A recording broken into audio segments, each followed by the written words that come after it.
cumprimentá-los com a paz do Senhor. Em pés como estamos, queria convidá-lo a abrir a sua Bíblia no livro de Colossenses, capítulo de número 3. E enquanto os irmãos encontram, que eu faça publicamente o meu agradecimento a Deus pelo privilégio que tenho de retornar a esta casa nesta noite, para juntos adorarmos a Ele na beleza da sua santidade. Meu agradecimento ao pastor da igreja, pastor Elias, meu pastor, obrigado pela sua confiança, pelo seu carinho, viu? Pela sua gentileza missionária. Louvo a Deus pela vida dos irmãos. E estou muito feliz, porque ano passado estávamos aqui naquele trabalho e ficávamos aqui entre a alegria do encontro, da prestação de culto a Deus e a preocupação com a pequena Sofia. E eu fui realmente condoído todas aquelas terças-feiras, e eu fiz questão de perguntar ao pastor Erivaldo, e que notícias, pena que ela não está aqui hoje, porque eu queria vê-la e dar um grande abraço e um beijo nela, mas estou muito feliz por esta bênção. Deus é maravilhoso. E trago também oportunamente o pedido de oração de um filho de um pastor, amigo nosso da cidade de Ourinhos, pastor Pedro, e o seu filho Pedrinho, de 21, 22 anos, ele está com leucemia aguda. Saiu para fazer o exame e os médicos não o liberaram nem para voltar para a cidade, devido à falta de imunidade, não é? E eu trago aqui esse pedido à minha família, à Igreja de Deus, hoje à noite. Apresentem o Pedrinho a Deus. É um menino muito dedicado a Deus, um menino muito obediente aos pais, mas que precisa, neste momento, de que Deus nos dê uma resposta. Nós sempre buscamos a cura, e Deus sabe tanto o motivo, como o modo, bem como a hora de agir. Então, que nós nos submetamos a Deus, mas nós não estamos impedidos de fazer o pedido a Deus, não é? Então, eu quero contar com a gentileza, a fraternidade, a comunhão que tenho aqui com os irmãos para fazer esse pedido e estender. Lembre-se sempre, quando for orar, apresentem o Pedrinho ao Senhor. E como saio daqui com o sentimento de dever cumprido, enquanto irmão, de fazer esse pedido, saio daqui também com a responsabilidade de passar por onde eu estiver e dizer que Sofia foi curada. Amém, igreja? Pastor Erivaldo, o senhor sempre muito gentil, não é? Eu não sei se eu vou ter direito, mas de tudo aquilo que vai ser oferecido hoje, eu queria a lavagem do carro.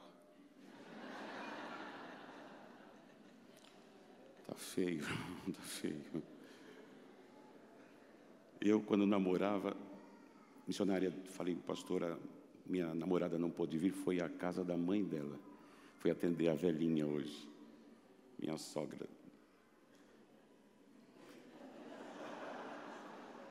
Por que vocês sorriram? Sogra também é parente. E ela está lá atendendo. Ela mandou saudação aos irmãos aqui. Talvez na próxima vez ela vai estar comigo aqui. E eu quero convidar você a esta leitura nesta noite. Colossenses capítulo 3. Obrigado, pastor Ivaldo, viu? Tenho um carinho muito grande pelo irmão também, irmão sabe. Pastor Jeremias, está ali, pastor Joinville e demais pastores que aqui estão, obreiros. Que honra, o pastor Fernando está ali, e todos os outros aqui. Você não sabe o tamanho da minha tremura aqui hoje à noite. Colossenses 3, versos 1 a seguir.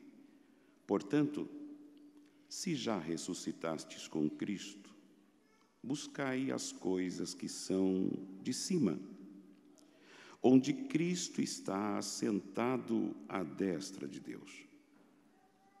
Aí ele ratifica aqui, dizendo, pensai nas coisas que são de cima e não nas que são da terra, porque já estáis mortos e a vossa vida está escondida com Cristo em Deus. Quando Cristo, que é a nossa vida, se manifestar, então também vós vos manifestareis com Ele em glória.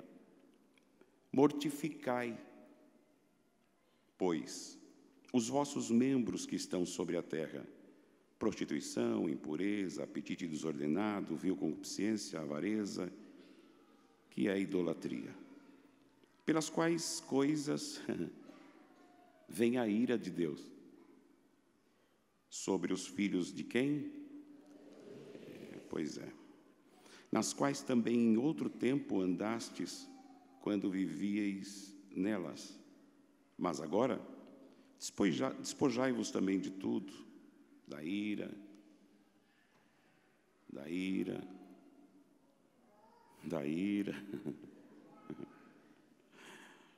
Eu vou para a próxima palavra, senão você vai ficar com raiva. Da cólera, da malícia, da maledicência, das palavras torpes da vossa boca. E não mintais uns aos outros, pois que já vos despistes do velho homem com os seus feitos, e vos vestistes do novo, que se renova para o conhecimento segundo a imagem daquele que o criou, onde não há grego, nem judeu, circuncisão, incircuncisão, bárbaro, cita, servo ou livre, mas Cristo é tudo em todos. Revesti-vos, pois, como eleitos de Deus, santos, amados.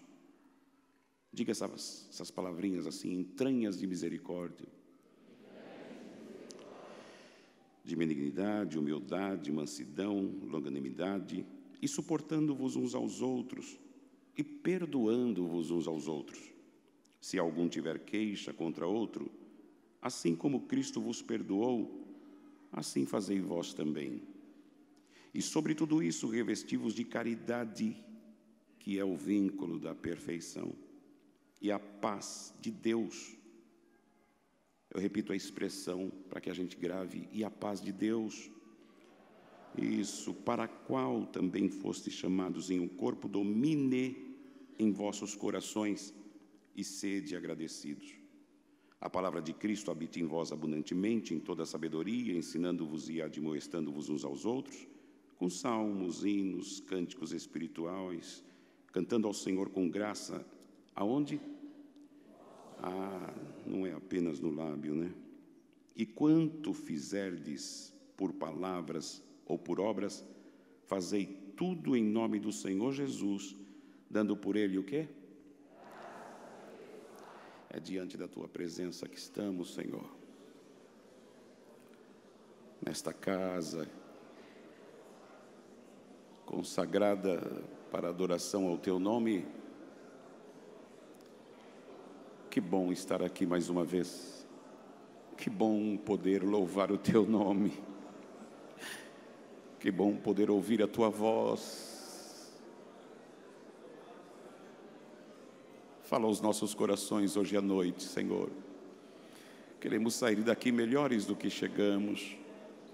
Raízes fincadas na terra, pensamentos ligados no trono da Tua graça, fé aumentada, renovação garantida, alegria decretada. Oh, faça isso esta noite, Senhor. Não é qualquer gente que se reuniu aqui, é a Tua igreja, é o Teu povo, são os Teus filhos.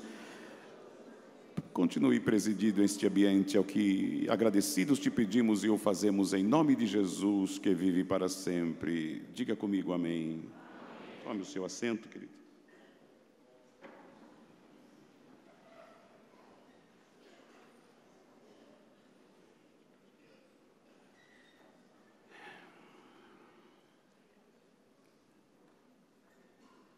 Queridos, 2018, século 21,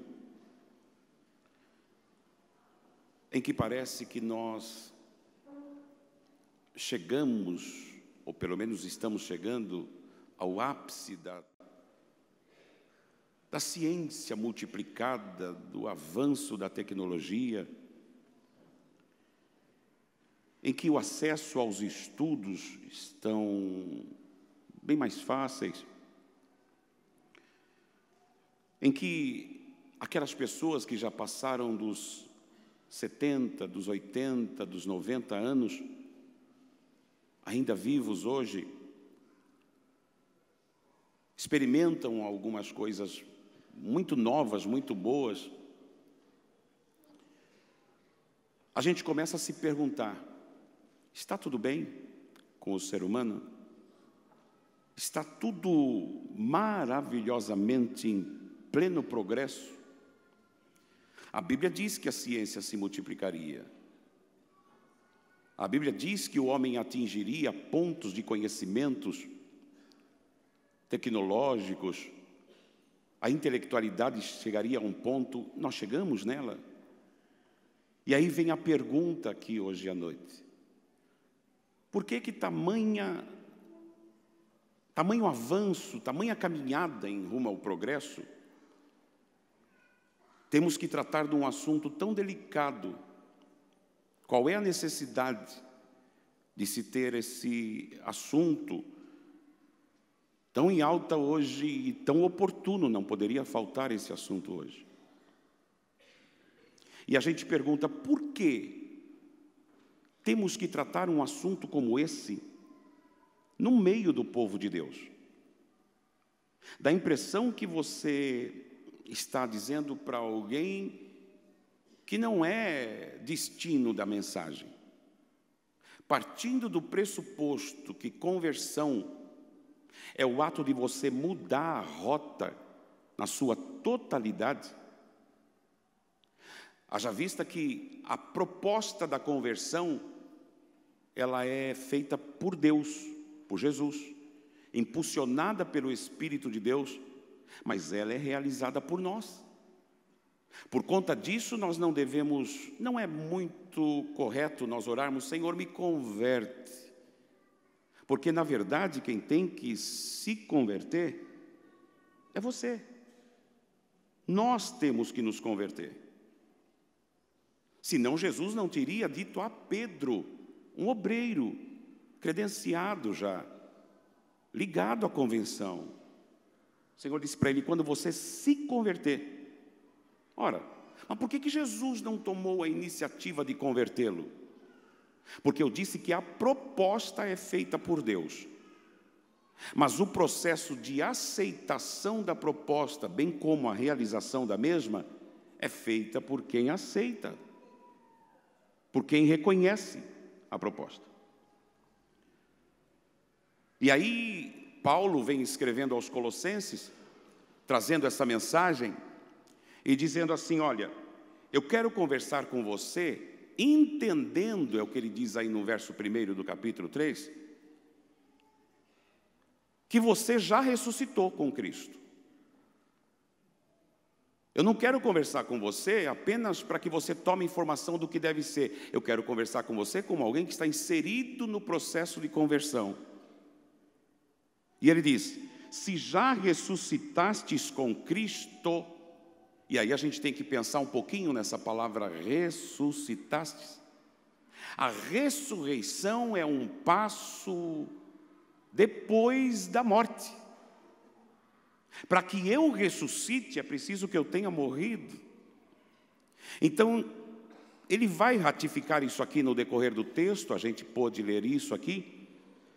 Ele diz o seguinte: é preciso que haja mortandade em ti. É preciso que haja um desfazimento de conceitos, de preceitos, de leis, de comportamentos, de atitudes, de pensamentos, de palavras, da tua parte que ressuscitou. Por quê? Porque enquanto eu estava aqui, e aí as obras da carne me dirão exatamente isso, enquanto eu fazia parte da vida aqui, e ter vida aqui, é você descontextualizar-se do que diz respeito ao que é espiritual. Explique melhor, irmão Silvino. Ora, se eu tenho uma vida aqui que eu acordo pela manhã às 7 horas da manhã, trabalho, estudo, volto para casa à noite, isso faço na segunda, na terça, na quarta, na quinta, janeiro, fevereiro, março, abril, 1 ano, 2 anos, 10 anos, 20 anos, eu estou cumprindo toda a regra, a formalidade aqui da terra. Se eu for honesto, se eu for desonesto, se eu for bem, se eu não for tão bem, isso é inerente aqui. Eu me envolvo com coisas espirituais, e a espiritualidade começa quando a carnalidade termina. Vou repetir essa frase. A espiritualidade começa, ela entra em vigor quando a carnalidade perde a sua essência. Não é possível eu ter os mesmos conceitos que eu tinha antes de conhecer Cristo, tendo um novo nascimento e eu ter o mesmo procedimento. Não é possível. Uma coisa está errada. O próprio Senhor vai dizer, não é possível servir a Deus e às riquezas. Não é possível você ter uma ânsia, um desejo do céu, achando que você é eterno aqui na terra. Não. E aí, quando eu começo a entender que eu estou ressuscitado com Cristo, eu não busco mais o que é daqui. Eu começo a entrar no mundo espiritual.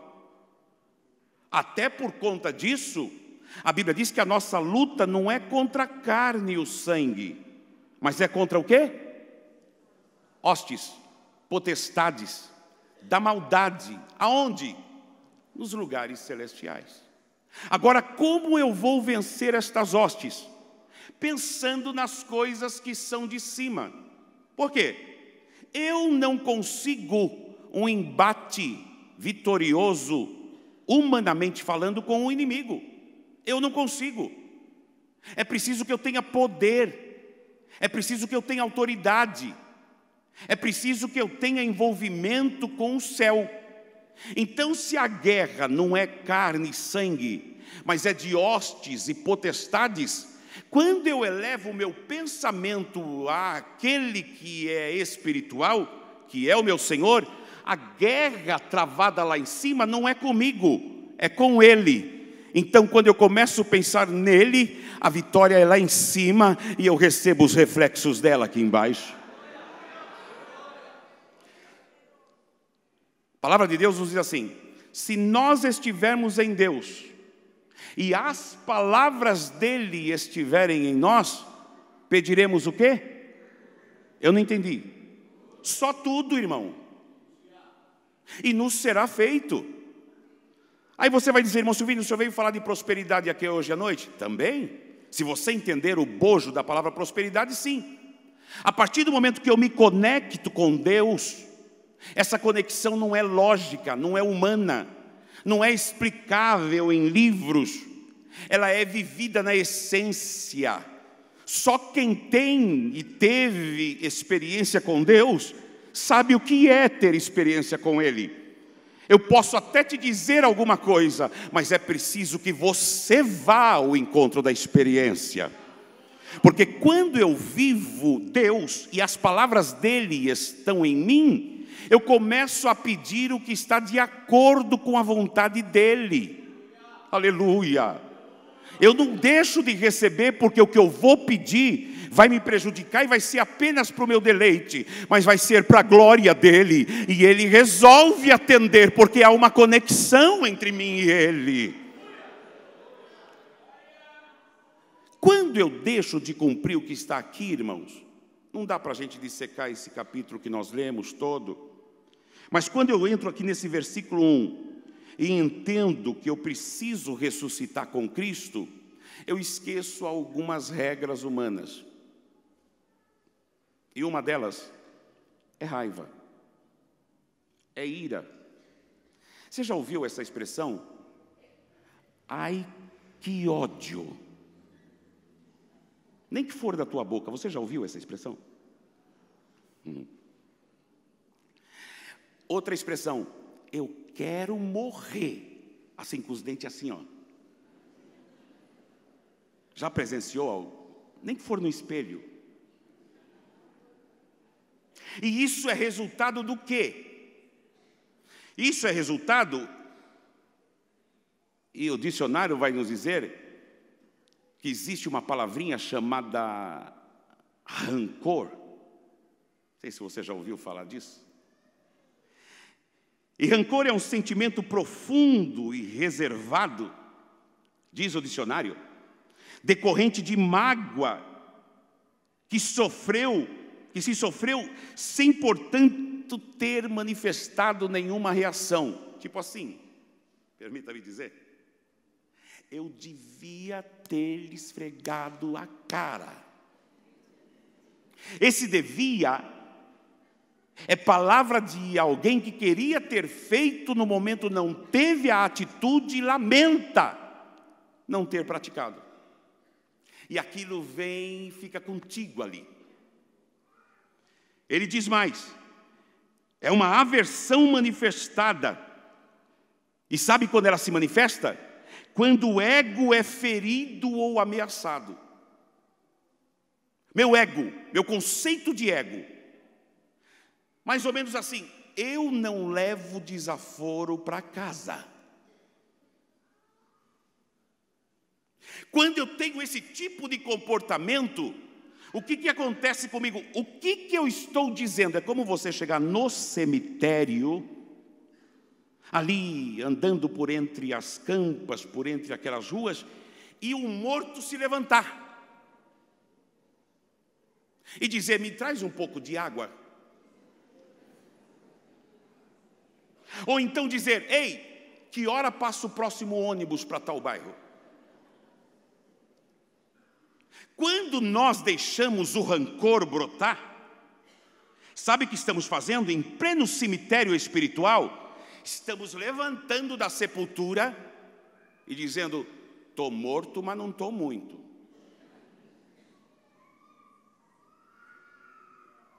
Por quê? Porque quando eu morro espiritualmente, eu declino das minhas razões.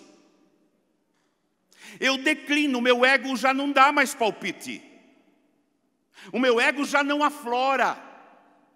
O meu ego não me domina. Lembra que eu disse aos irmãos aqui sobre família o ano passado? A gente engole sapo, bebe lagoa, ainda dá uma mordida no jacaré. Mas para você fazer isso, você tem que estar morto. Não é possível, meu irmão, a gente fazer isso racionalmente. Você olhar para uma pessoa que te presta um belo de um desaforo, ou então uma simples ingratidão, e você olha para ela e fala assim, eu preciso dessa ingratidão. Humanamente falando, você não vai fazer isso. Mas se você estiver morto,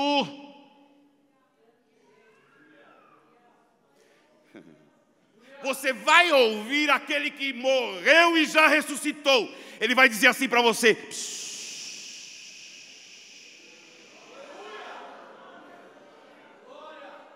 sabe qual o meu e o teu problema, meu irmão? É que às vezes a gente fala assim, Senhor, fica aí. Não tem esse trabalho não, deixa comigo. Eu vou contar com os teus préstimos para coisas maiores. Não te submeta a isso não, isso aqui é meu. Aliás, eu vou dar só fazer uma proposta ao Senhor. Não vem nas próximas 2 horas não.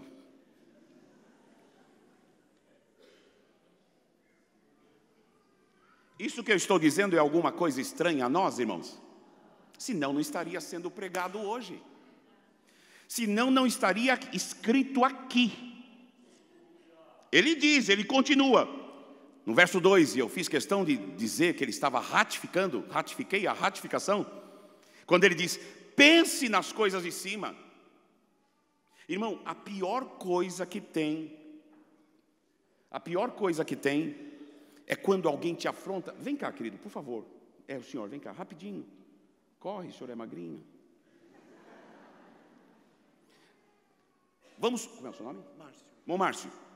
É como o irmão Márcio me provocar o tempo todo. E ele quer me provocar. Me provoca, me empurra, Então, irmãos, eu quero dizer para os irmãos que, irmão, obrigado, Márcio. Sabe o que vai incomodar? Sabe o que mais vai incomodá-lo, meu irmão? Não é a minha reação, é o meu silêncio. Sabe o que vai acontecer com ele? Uma hora ele vai ficar assim, ó. Obrigado, querido. Agora, põe isso dentro da nossa cabeça. Se tivéssemos sedimentado, a gente não viria para cultos com cara de tribufu. Eu estou dizendo cultos. Não estou dizendo reunião na casa da tia Raimunda. Porque nós vamos chegar na família aqui. Mas estamos dizendo aqui um nível espiritual. E às vezes até cantamos: oh, como é bom estar unido. O Senhor disse: você sabe o que é união? O simples fato de alguém tomar um cargo que eu acho que deveria ser meu, cria raiva entre mim e ele. E ninguém questiona a capacidade aqui, meu irmão. Capacidade existe. Mas se eu estou pensando lá em cima, eu vou entender a hora dele. Oh, glória! Se eu não tiver isso na minha cabeça, irmão, eu acabo com a minha paz. E aí eu venho para a presença de Deus com uma oferta boa. Eu estou na hora certa na presença do Senhor, ofereço a Ele tempo, devolvo a Ele parte das finanças que Ele me proporcionou, me preparo intelectual, fisicamente, só que eu trago lá dentro alguma coisinha, e aí o Senhor chega e fala assim: gostei de você, tua oferta é maravilhosa, deixa ela aí. Não leva não, senão é capaz de você ir e não voltar com ela. Deixa a oferta e vai acertar a tua situação com o teu irmão.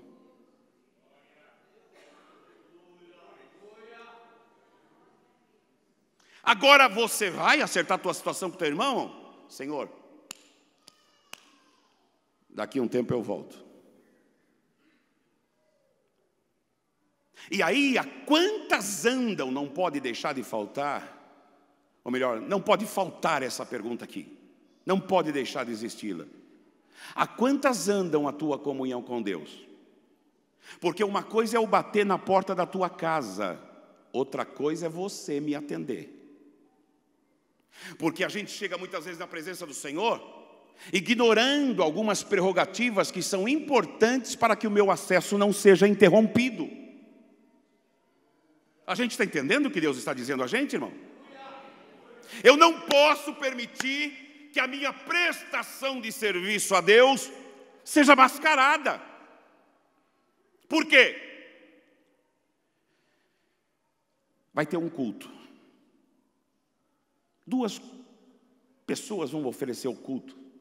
Vão ter participação especial, melhor dizendo, naquele culto. Quem são? 2 irmãos, Caim e Abel. Caim vai para o culto, maravilhoso, encostou o camelo dele lá no estacionamento, ligou o alarme.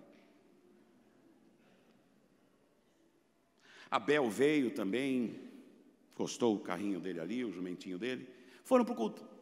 Estão no culto orando, estão no culto oferecendo ali o melhor a Deus. Caim aqui, meu irmão, Caim aqui, de olho no Abel ali. Vai pregar melhor do que eu? Vai cantar melhor do que eu? Por que eu não me preocupo com o meu serviço?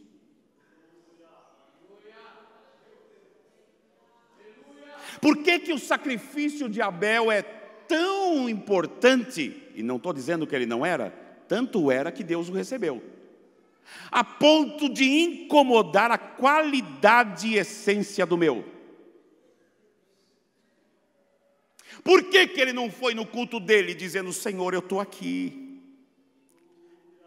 Aleluia. O fariseu, meu irmão, quando foi orar, ou melhor, o publicano quando foi orar, ele não disse: Senhor, olha que absurdo, Senhor, esse teu servo, ele orou, mata ele, Senhor. Não, ele disse: ele tem razão, eu não presto mesmo, tem misericórdia. Entende isso, irmão? Por que eu comecei dizendo que a tecnologia avançou, que a intelectualidade hoje aumentou, os bens nos são mais presentes, e a falta de interesse humano e irmandade está desaparecendo no meio da igreja? O que está acontecendo? Por que casais conseguem viver um mês inteiro dentro da igreja de fachada? Por quê? Alguma coisa ficou lá atrás que não foi acertada, e a Bíblia diz: não deixe o sol se pôr sobre a tua. Pastor Elias disse que o menininho foi orar, tinha brigado com o irmãozinho dele, não sei se o senhor já leu isso. E o dia foi terminando, pequenininho, ele foi orar e falou assim: Senhor, eu quero falar com o Senhor. Eu quero, Senhor, te dizer que eu estou com um problema com meu irmãozinho. E a palavra diz que o sol não pode se pôr. E eu estou vendo que o dia está acabando. E eu quero orar que nem Josué.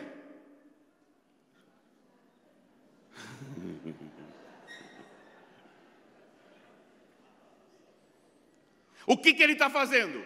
Ele sabe que a palavra de Deus é verdade. Ele sabe que Deus é poderoso para parar a rotação, a translação. Só que Ele não é poderoso para arrancar o que está aqui dentro e me motivar a manifestar o perdão.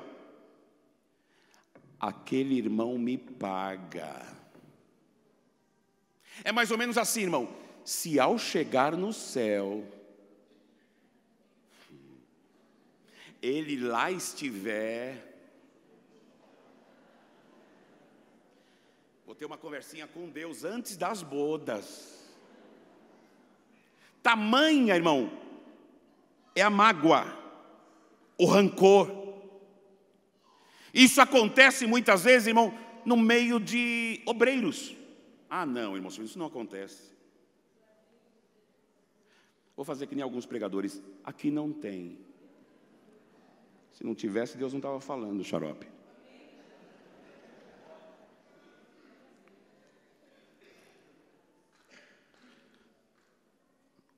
Paulo continua. Ele vai dizendo assim, olha, verso 3.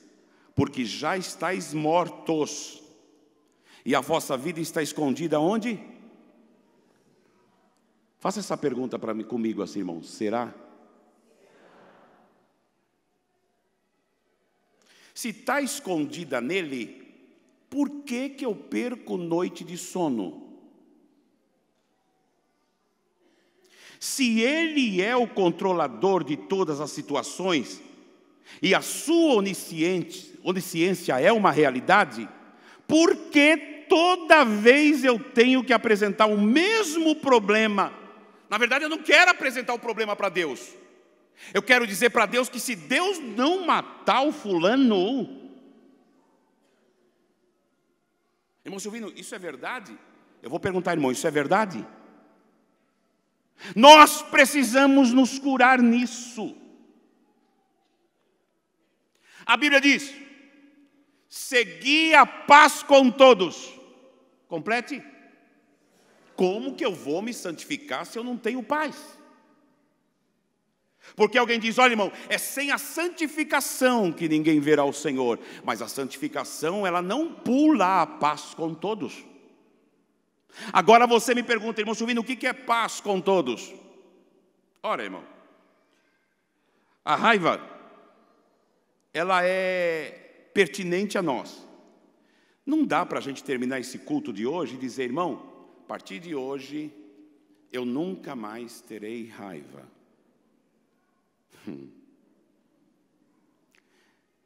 Existe essa possibilidade, irmão? Vou te dizer claramente, não existe. Porque nós estamos nesse tabernáculo. Paulo diz, venha comigo para Romanos. Romanos capítulo 7, você conhece bem essa expressão de Paulo?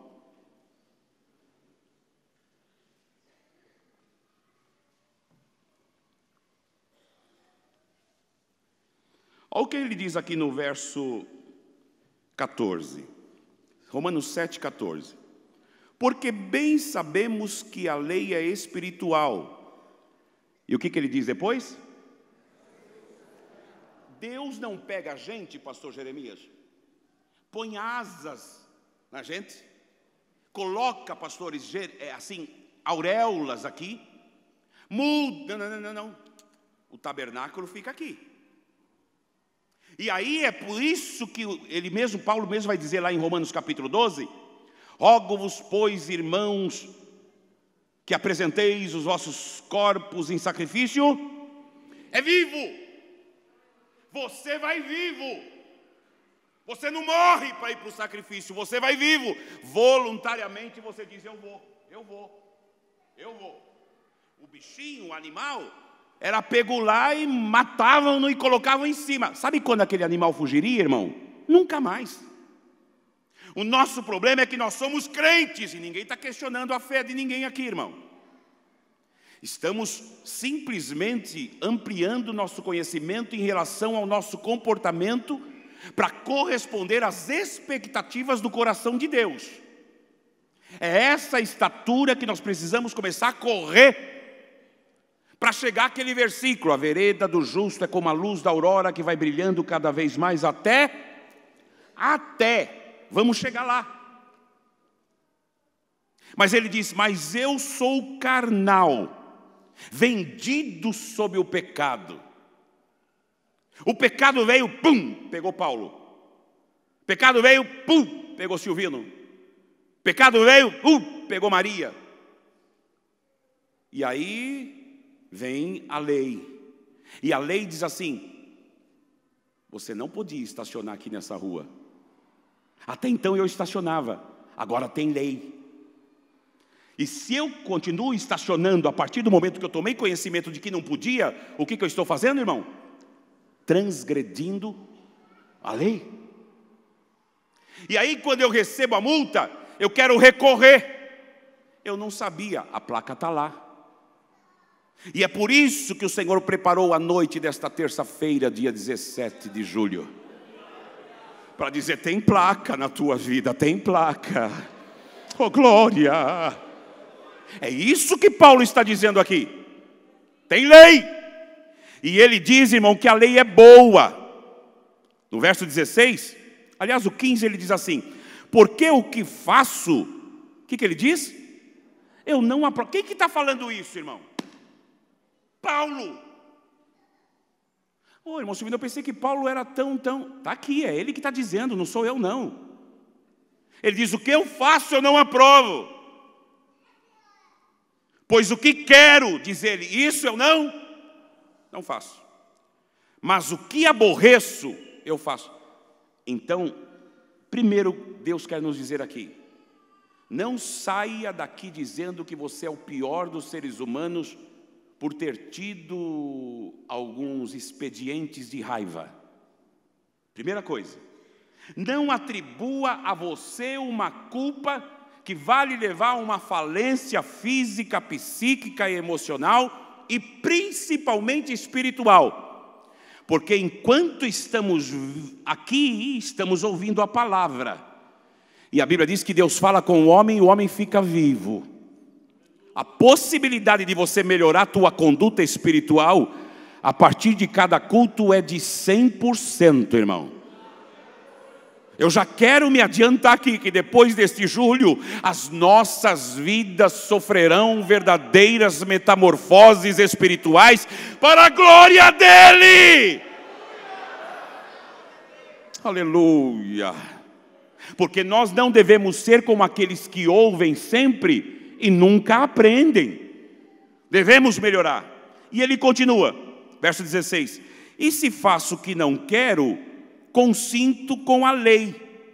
Ou seja, a lei disse: isso que você está fazendo é errado. A lei não está errada, irmão. Quem está errado sou eu, não cumprindo o que a lei determina. Paulo está dizendo isso.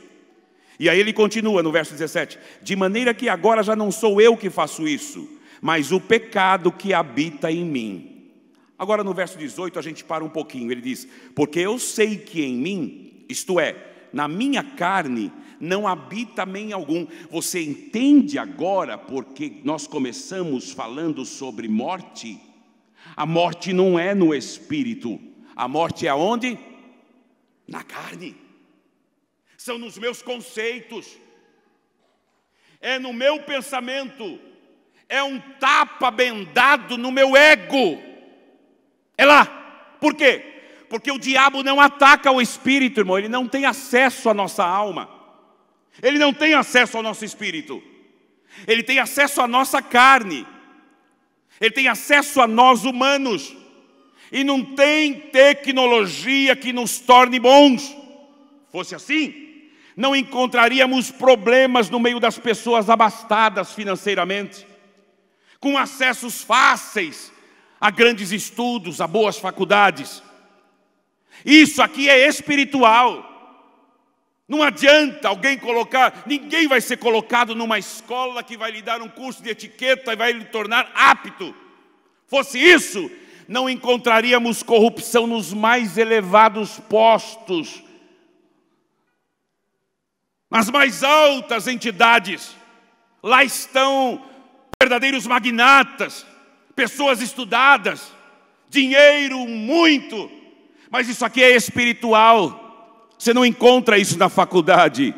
Isso aqui é joelho no chão, isso aqui é boca no pó, isso aqui é olho na Bíblia, isso aqui é pensamento no céu. E aí você vai começar a cumprir a lei, e a lei não vai ser ruim para você, vai ser boa, porque você vai estar andando de acordo com aquilo que Deus quer. Louvado seja o nome do Senhor. Quando ele diz isso, ele diz: olha, eu quero fazer isso, mas eu não realizo. Como que eu vou conversar com isso? Ele vai lá para frente, no verso 24, muito conhecido de nós, ele diz: miserável homem que sou, quem me livrará do corpo desta morte? No verso 1 do capítulo 8, ele encontra a resposta. Ele diz: nenhuma condenação há.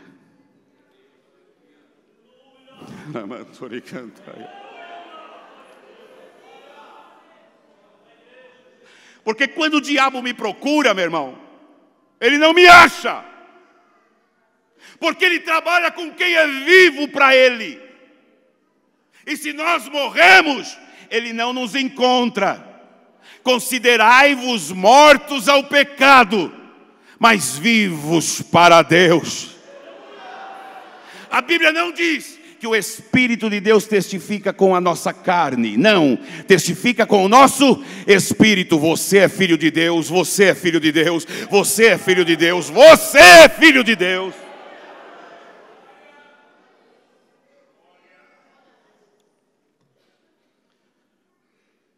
Você fica com raiva, sabe quando? Quando você vai acordar pela manhã, com aquele cabelo arrebatamento, com aquele pijama, sabe, sem elástico, e você vai em direção à porta para sair do quarto, e o teu dedinho acha a ponta do pé da cama. O que você faz? Glória!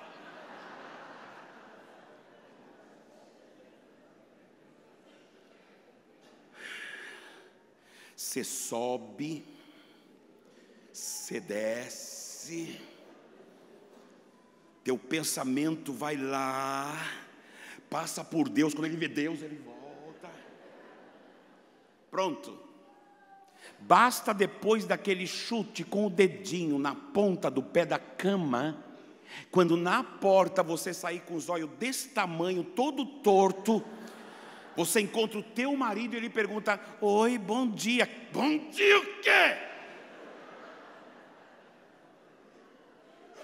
Teu marido que não é teu dedinho, não é o pé da cama, pronto, já fica com bronca de você porque ele foi educado e você não foi recíproca.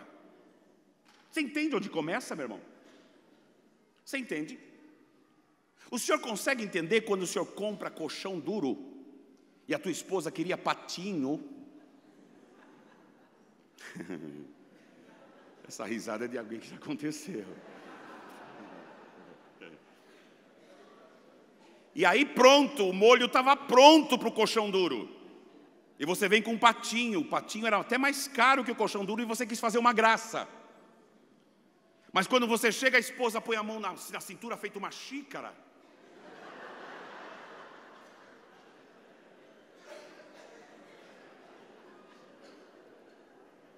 Pronto, acabou o dia dos dois. Aí um come ovo, o outro come miojo, e o pobre do patinho fica lá e eu. A partir desse momento, meu irmão, pronto, a guerra está feita o dia inteiro. Por quê? Porque nenhum dos dois vai reconhecer o erro. Você está entendendo aonde fica? E aí quando você se lembra, isso era 9, 10 horas da manhã, quando você se lembra, aquela noite é culto de ceia. Aí você fala, vou ou não vou? Aí uma voz soa ao teu ouvido, não é voz nem de Deus nem do diabo, é a tua mesmo. Vai, bobo, você não tem nada a ver com isso. Aí ele fala, é mesmo, o bobo vai. E a Bíblia diz que quando existe uma divergência acentuada entre mim e minha esposa, entre a senhora e o teu marido, a tua oração corre o risco de ser... E a ceia? Irmãos, vamos ouvir aqui, o irmão fulano Godofredo vai vir ler a palavra. Aí ele vem, ele, do patinho. Eu quero saudar a amada igreja com a paz do Senhor. Aleluia! E a esposa, eu te conheço.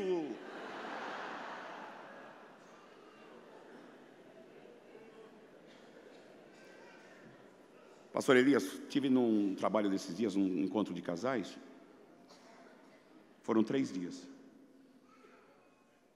No terceiro dia eu fiquei sabendo que um casal tinha ido todos os dias, ou melhor, 2 dias dos 3, 2 dias, eles tinham ido em carros diferentes. O encontro era de casais, portanto só foi um no carro, partindo do pressuposto que o marido tem uma esposa só, e foi ela no carro. E foram por insistência do dirigente da congregação, porque o dirigente, um camarada bom, empresário, um vereador da cidade, inclusive, foi. No terceiro dia já foi encontro com a família toda, né? À noite, culto com a família. Irmão, esse homem chorava. Sabe aquele choro que dá a impressão que a pessoa está com cólica? Você estava quase pegando o óleo. Sabe o que é aquele choro? De arrependimento pelo que tinha acontecido entre ele e a mulher. Ele veio falar comigo e com o pastor. E o pastor dele junto. Pastor, eu vim por insistência e quase bati no meu pastor. E hoje estou saindo daqui com a minha esposa, quase que ela vai sair daqui, nós no mesmo banco no carro. Você entende como a coisa é simples, irmão? E a gente tem o poder de complicar tudo por causa do ego, que no cemitério, depois de morto, resolveu levantar. Ei, você é crente, mas você não é bobo. Isso soa aos nossos ouvidos. Quem é essa mulherzinha que vai mandar em você, presbítero? E ele fala, é mesmo, eu sou ungido, tenho poder para orar, e você morreu, o presbítero morre e a mulher casa com outro.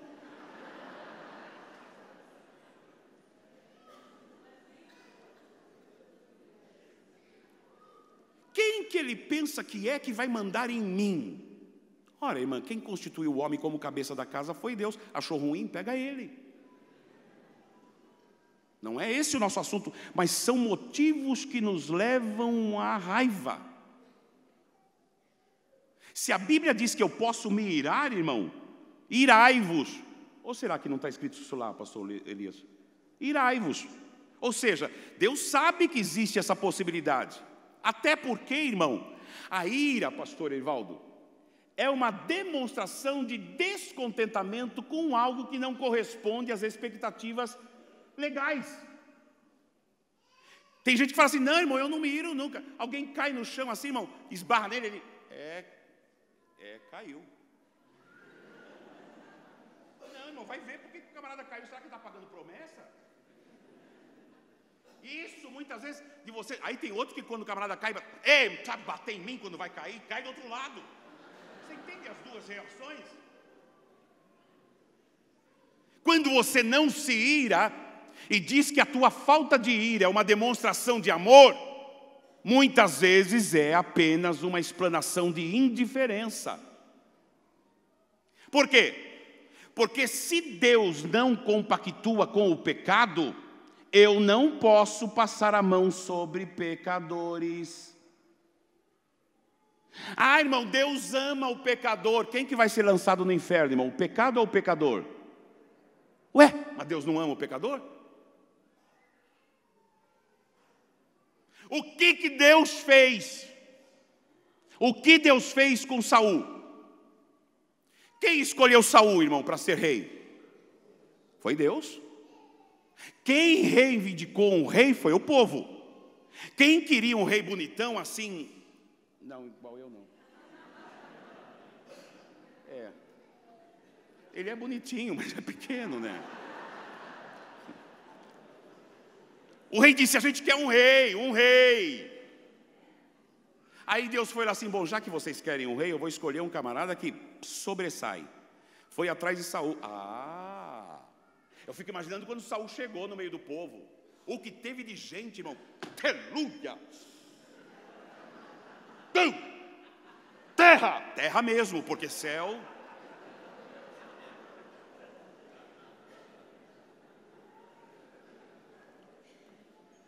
Saul vem, até profetiza, diz a Bíblia, não foi? Foi lá no meio dos profetas, que maravilha.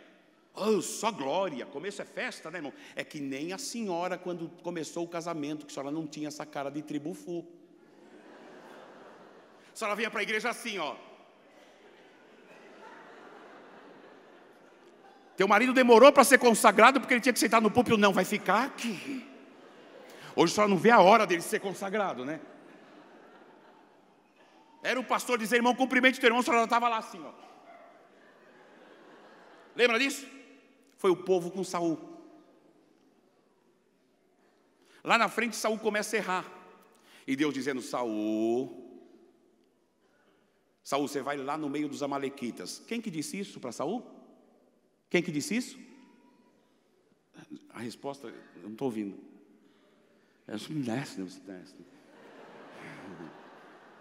Deus, irmão, Deus disse para Saul, mata os amalequitas. O instrumento foi Samuel. Mas quem disse foi? Pensei que não ia sair. Saul foi lá no meio dos amalequitas, e bate um e dá um rabo de arraia em outro. Agag veio assim. Saul falou assim,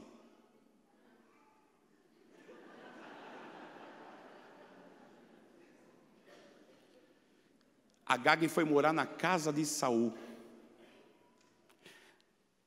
Samuel disse assim, ó, você está errado, você está oferecendo sacrifício e você não é sacerdote. Você está levando o rei dos amalequitas para casa. O Senhor está rasgando o teu reino. Ué, mas Deus não ama, irmão? Ama. E a partir do momento que Deus ama, o amor é como a luz. Por que a gente acende a luz? Se não tivesse a luz acesa, como estaria aqui? Existe a possibilidade de a luz estar num lugar e ter trevas ao mesmo tempo? A partir do momento que eu disse, eu quero luz, eu preciso de luz, é porque as trevas me incomodam e vão estorvar o ambiente no qual eu estou. Sim ou não? É básico assim. Como que eu posso amar a Deus e compactuar com o pecado? É por isso que a Bíblia permite, Deus permite nós nos irarmos. O problema não é se irar. O problema é como você vai reagir diante da ira. Qual é o teor de ocupação que ela terá na tua mente? Você não pode viver o dia inteiro pensando naquilo. Sabe aquele irmão? Eu quero aqui pedir perdão para o irmão Fedegoso. Eu o ofendi. Vem cá, Fede. Já tem intimidade, né?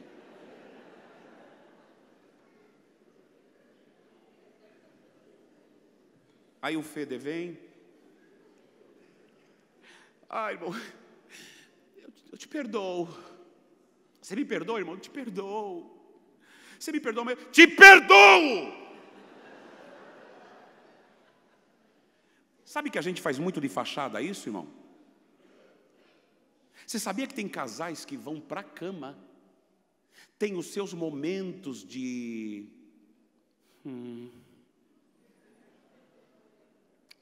com rusgas? Você sabia disso? E o marido fala assim: não te negue a mim. Aqui, ó.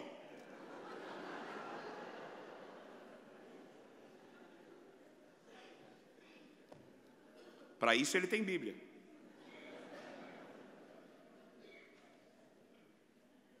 Irmão, alguma coisa tem que mudar na nossa vida. Sabe por quê? Escute isso aqui, ó. O que nós trouxemos quando viemos para esta vida? O que levaremos quando daqui formos?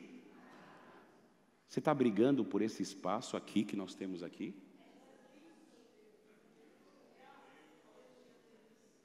Você não estava em lugar nenhum, Deus te trouxe.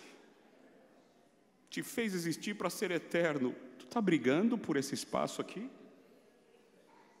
Dá para acabar com essa raiva ou não dá? Aleluia. A gente fica com algumas coisas, e a Bíblia chama de raiz, pastor Elias, não é isso? Por que raiz? Porque uma árvore frondosa começa com o quê, irmão? Uma sementinha, vai a raiz ali no fundo, e se você deixa, não deixe raiz de amargura. É Hebreus que traz isso, né? Hebreus? Hã? Pastor Fernando, lê para mim, por favor, querido. Com essa voz bonita, empolada.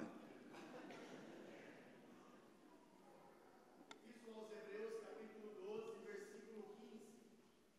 Tendo cuidado de que ninguém se prive da graça de Deus, e de que nenhuma raiz de amargura, brotando, vos perturbe, e por ela muitos se contaminem. Ele falou de raiz aí, pastor Fernando? Sabe qual é o problema, irmão? Quando eu começo a regar essa raiz. Porque é assim, se você está com problema com alguém, por exemplo, vamos supor aqui, o marido com a esposa. Patinho. Toda vez que você comer patinho, agora você vai lembrar, né? Sua esposa cozinhando o bife.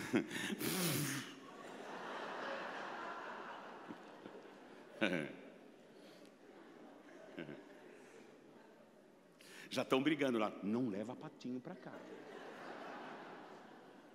Irmão, se você naquele momento... Você sabe onde o diabo trabalha? Em poeira levantada. Por isso que às vezes você tem que esperar as coisas... para que você tenha condições psicológicas e emocionais de zombar do teu ímpeto. Sabe quando você briga por causa do teu cabelo? A senhora tinha o cabelo preto, aí resolveu trocar a cor. Tipo eu assim. Aí chega em casa...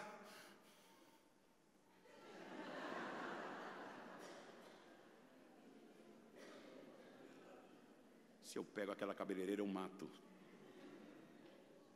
Aí o marido que gastou 100zão para somar com os teus 100, para formar 200, para fazer esse negócio, começa a ficar com raiva. Está vendo? Esses 100 reais podia ter comprado 3.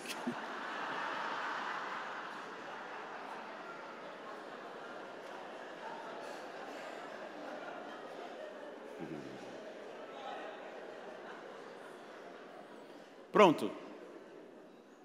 Pior do que isso é quando ela faz tudo o que tem que fazer no cabelo dela e quando chega em casa o marido fala assim: o cabeleireiro estava fechado?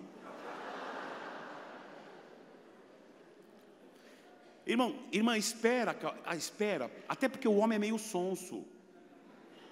A Bíblia diz que quem edifica a casa? A mulher? Tem que ser sábia, porque se for rixosa, derruba com as próprias... Não vem se achando, não. Ora, o que você faz, irmã? Espera o camarada. Marido não, eu disse para os irmãos aqui numa outra vez que o marido não consegue achar um pote de margarina na geladeira. Não é assim? Não é o seu marido, o homem é assim. Meu bem, pega a margarina na geladeira e fala: Senhor, me revela, Pai. Me mostra, Senhor. Quando você olha para trás para dizer que não achou, quem que está lá, irmão?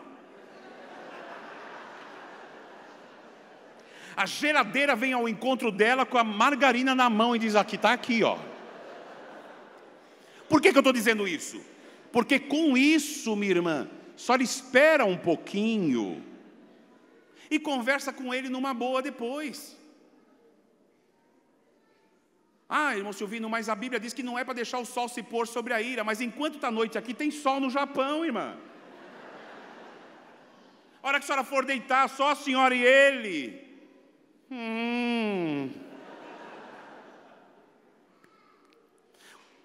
Irmão, a gente está entendendo que a gente tem um poder complicador? Você fica imaginando quando Deus chegou, e Deus foi em cima de quem lá no Éden? Quando chegou. Mas a Bíblia diz que a serpente enganou quem? E por que Deus não foi na Eva? Adão poderia olhar e falar assim: eu estava dormindo quando o Senhor criou.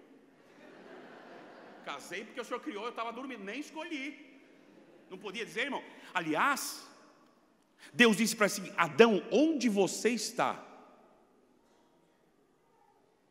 Quando Adão é inquirido, meu irmão, quem te mostrou que você estava nu? Ele colocou a culpa em quem, irmão? Em quem? Em Eva e em Deus. Foi a mulher que tu me deste, eu não estou nem aí. Ele estava com bronca de Eva e estava meio frustrado com Deus. Mas Deus foi em cima dele, porque ele deveria dizer: não, Eva, não. O que Deus disse não era assim. Quando nós trabalhamos nesse terreno, irmão, a gente começa a entender que alguns processos de exteriorização comportamental de alguém que tem raiva passa a ser amenizado. Você evita alguns transtornos. Irmão, eu já tive a oportunidade de sair de alguns cultos e no estacionamento da igreja ver casais brigando. E às vezes um deles estava só no poder na igreja.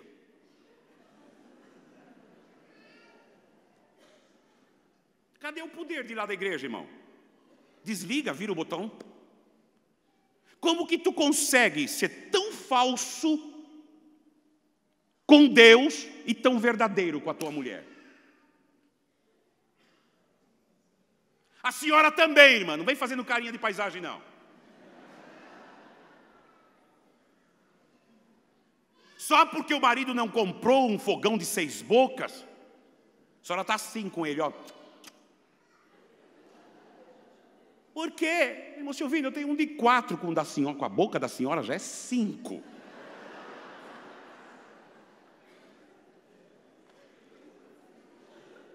Irmão, você consegue me ouvir mais 10 minutinhos? Galeria, atrapalho muito, não? Senão a gente para aqui, depois a gente... Mais 10 minutinhos, estamos concordados? A senhora também, irmã?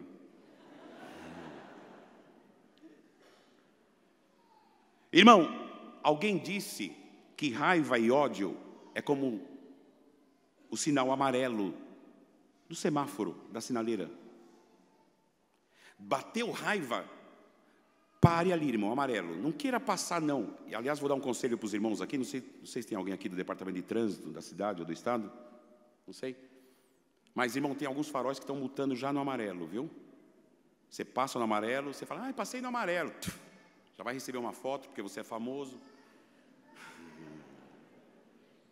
Então, o amarelo é atenção. Bateu a raiva, irmão, bateu ali o ódio, a ira, melhor, a raiva e a ira, acende o farol. Amarelo, opa, onde foi, por que foi, com quem foi, como devo reagir? Pense isso. Se você tiver esses delimitadores como se fossem aquelas luzinhas que acendem no painel do carro. Irmão, não adianta. Você já viu quando você quer fazer o carro pegar e você não pôs gasolina? Ainda fala, ô carrinho sem vergonha, hein? Põe gasolina, irmão. Então, acende ali. Diz que a raiva e a ira é o amarelo. O ódio, irmão, é o vermelho. Quando bateu o ódio, para tudo, irmão. Para tudo. Para. E diga, escuta aqui, Senhor, o que está acontecendo comigo? É Deus, meu irmão.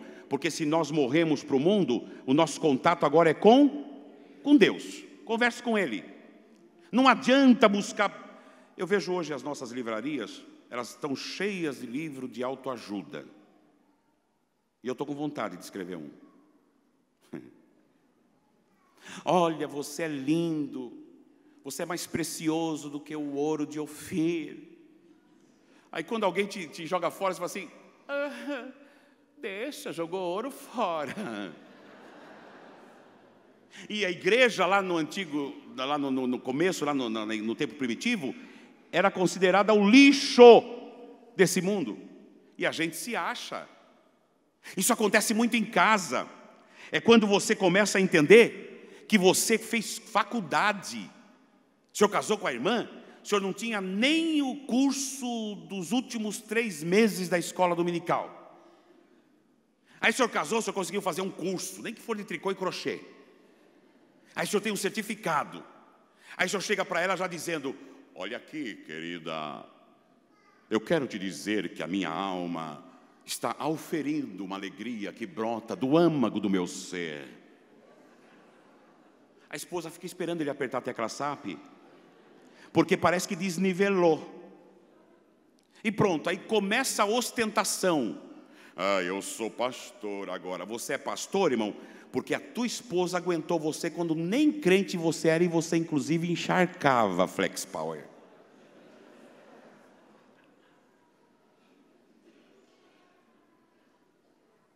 Eu fico muito preocupado com esse negócio. Irmão, está aqui o nosso irmão, pastor, reverendo, doutor, é esplêndido, é apóstolo, é Jesus Júnior. Está aqui o fulano. Deu um nome até que... E a esposa dele? A esposa não tem nome, irmão? Tem outros casos em que a esposa, ela chega assim na igreja. E o marido chega assim, posso entrar? Aí entra também aquilo que a Bíblia fala do jugo. Não é só crente, não crente. É desnivelado no tratamento. E a Bíblia diz que quando nós casamos, nós nos tornamos um só. Você cresceu no ministério, meu irmão. Tua esposa veio com você. Caiu a ficha ou você quer que Deus te ligue a cobrar? Porque o que tem de marido dizendo assim, Senhor, agora eu sou teólogo. Agora eu já sei quantas pessoas tem na Trindade. Então, Senhor, agora minha esposa, que não sabe nem onde fica o livro de Exodó, não entende nada de teologia. Senhor, mata a tua serva e leva e me dá outra. Mostra para ela onde fica Exodó, meu irmão. Querido obreiro, teólogo.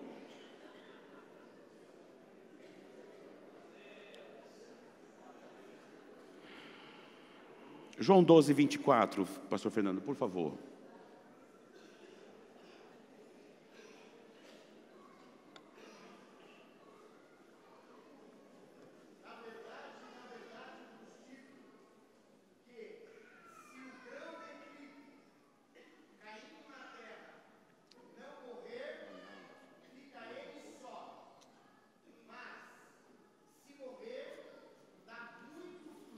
Pastor Fernando, sabe o que a Bíblia está nos dizendo aí? Obrigado, querido. Sabe o que a Bíblia está nos dizendo aí? Irmão, é morte. É morte. A Bíblia diz que pelo fruto, você conhece? E a Bíblia diz que se a árvore é boa, aonde que está isso? Quando? Você se acha também, né, pastor Fernando? Deus abençoe, irmãos, pastor. Eu estou querendo ajudar, não fala, Felipe. Isso. Por seus frutos os conhecereis. Não tem como, pastor Fernando, obrigado, querido, é isso mesmo, não tem como, não tem como.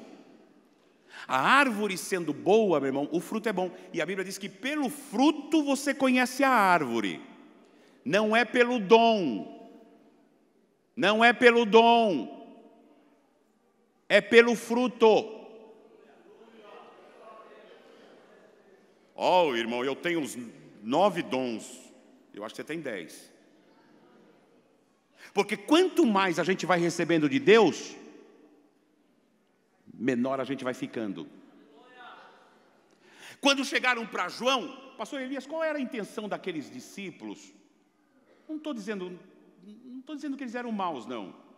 Mas dizendo para João assim, João, sabe aquele homem que você batizou? Irmão, crente dentro da igreja, Assembleia de Deus.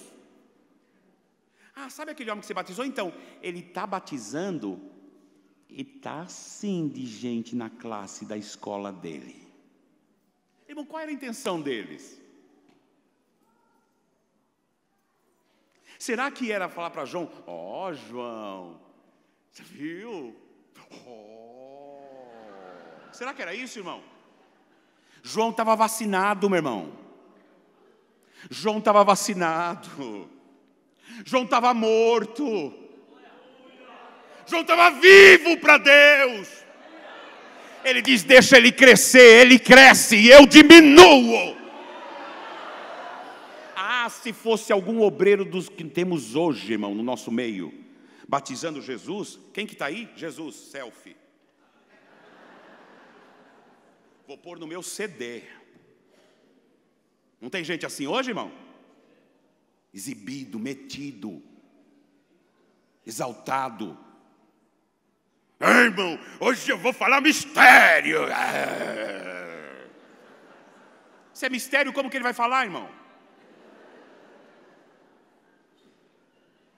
Então, quando vierem com essa conversinha, isso pode ser no meio da família. Eu tenho mais 5 minutos.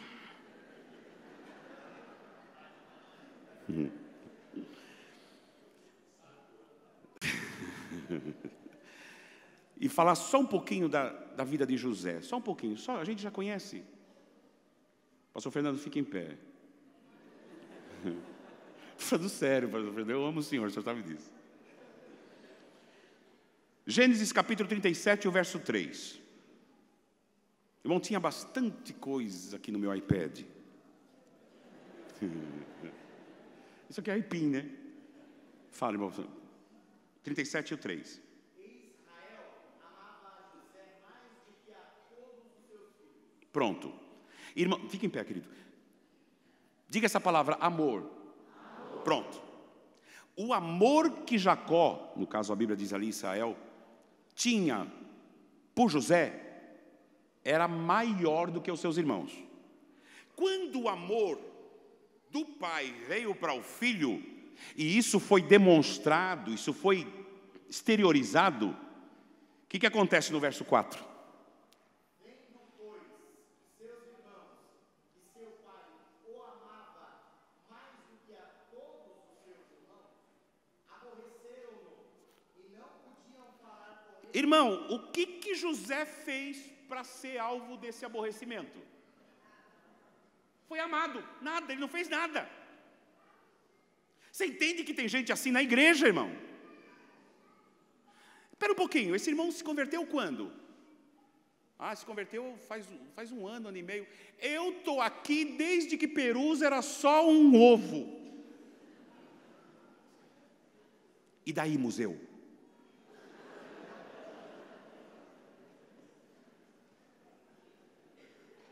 Aliás, por você estar há muito tempo, tu deveria ser idôneo o suficiente para entender que Deus tem os seus meios, o seu jeito e os seus escolhidos para aquele momento. Até porque, pastor Fernando, eu não pedi para o senhor sentar. Oh Deus, se não fosse nossa amizade, pastor Fernando. O verso 5.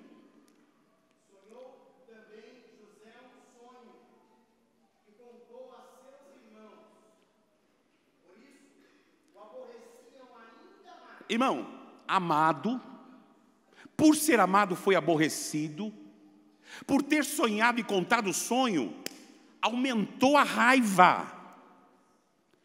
Agora, veja comigo, por que Deus tinha dado esse sonho a José?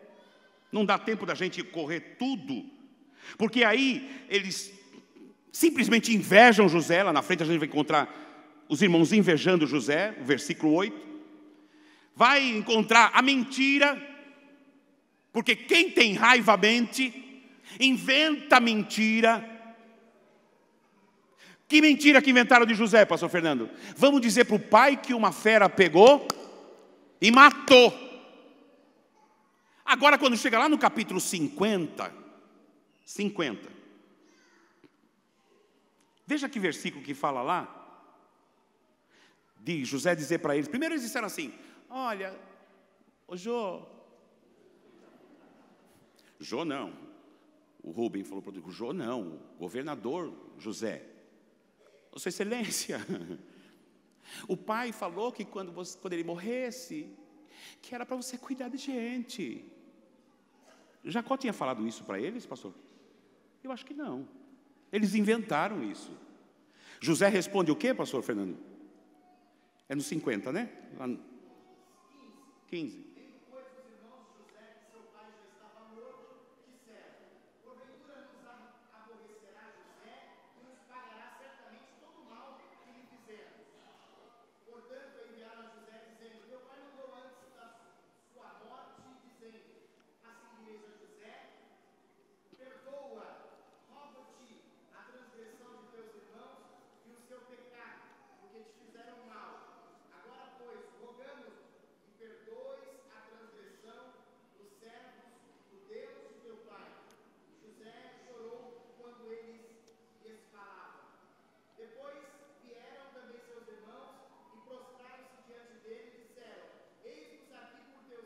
Ah, viraram servo, né?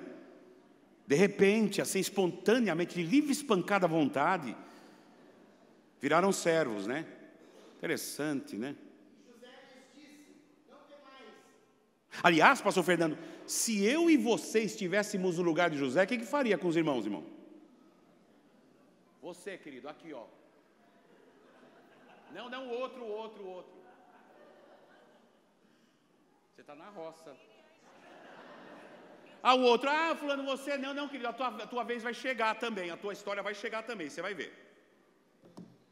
Não tem mais, porque porventura estou eu em lugar de Deus. Ó, quem tem, irmão, vida provocada por uma morte, não se coloca no lugar de Deus. Porque tem gente que quando você vai falar com ele e pedir um favor para ele fala assim: vou pensar. Eu posso proporcionar isso a você? Pega a senha e entra na fila. Ele disse: eu não estou no lugar de Deus. Tem vida aí ou não tem, irmão? Ó.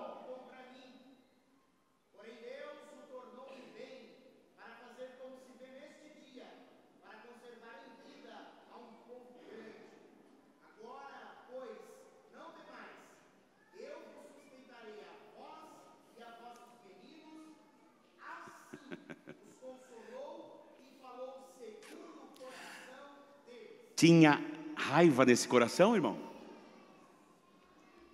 Para nós encerrarmos, é para você ficar assim mesmo, com essa carinha aí, viu? A gente precisa sair daqui pensando nisso. Ou então a gente morre engasgado, irmão. Diz um estudioso